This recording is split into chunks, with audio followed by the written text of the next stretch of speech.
வணக்கம் சார். வணக்கம் சார், சொல்லுங்க சார். பையன் வண்டி சர்வீஸ் கொடுத்துருக்காங்க. சரிங்க சார். அட்வான்ஸ் கேட்டு கம்பெனிலேருந்து கால் பண்ணியிருக்காங்க. சரிங்க. நான் ஒரு விவசாயி, எனக்கு ஒரு 20 நாள் டைம் கேட்கும்.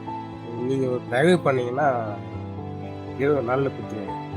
அதனால என்ன சார், தாராளமா டைம் எடுத்துக்கோங்க. அது வரைக்கும் வேலை நிக்காது, வேலை நடக்கட்டும். நீங்க 20 நாள் கழிச்சே கேட்டு கொஞ்சம் தயவு பண்ணுங்க சார். சார். நிச்சயமா சார், ஒன்றும் பிரச்சனை இல்லை. நீங்க போய் பாருங்க. ஓகே, சரி, தேங்க்ஸ். நன்றி சார். சார் ஒரு நிமிஷம். சொல்லுங்க சார். சார் ஒன்று கேட்குறேன், தப்பா எடுத்துக்காதீங்க. இப்போ உங்க வண்டியில செய்யக்கூடிய வேலை எதுவும் முக்கியமான வேலை கிடையாது, எல்லாம் அலங்கார வேலை தான். பட் உங்க சன்னு கொடுக்கல அது ரொம்ப இம்பார்ட்டன்ட் மாதிரி எனக்கு உடனடியாக பண்ணி கொடுங்க அப்படின்னாரு.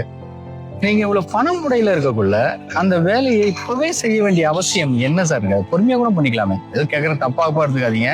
நீங்க விவசாயன்றனால விவசாய மேல இருக்க அக்கறையினால இந்த கேள்வி கேட்கறேன். இதில் என்ன சார் இருக்கு? பசங்க இப்போ எங்க சார் நம்ம பேச்சு கேட்குறாங்க? இல்லை, வீட்லயே அவங்க சந்தோஷத்தை தான் சார் எதிர்பார்க்குறாங்க, பசங்க சந்தோஷம்.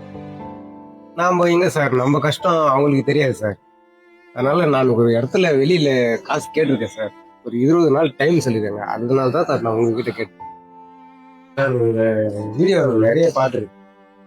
இது நல்ல தான் ஏதோ போடுறீங்க. இதெல்லாம் எல்லாருக்கும் பிடிச்ச மாதிரி தான் இருக்கு.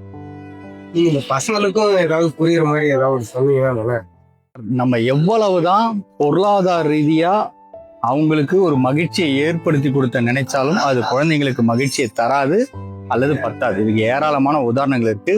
பெரிய பெரிய ஆட்களுடைய அவங்களுடைய சொத்து பிரிக்கக்குள்ள அவங்க கூட இருக்கிறவங்க மகள்கள் அடிச்சு நிற்கிறத நம்ம பார்ப்போம்.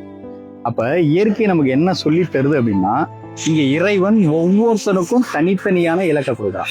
அந்த இலக்கை அவங்களா சுயமா அடையும் போதுதான் அவங்களுக்கு சந்தோஷமும் அந்த மகிழ்ச்சியும் அவங்களுக்கு வருது.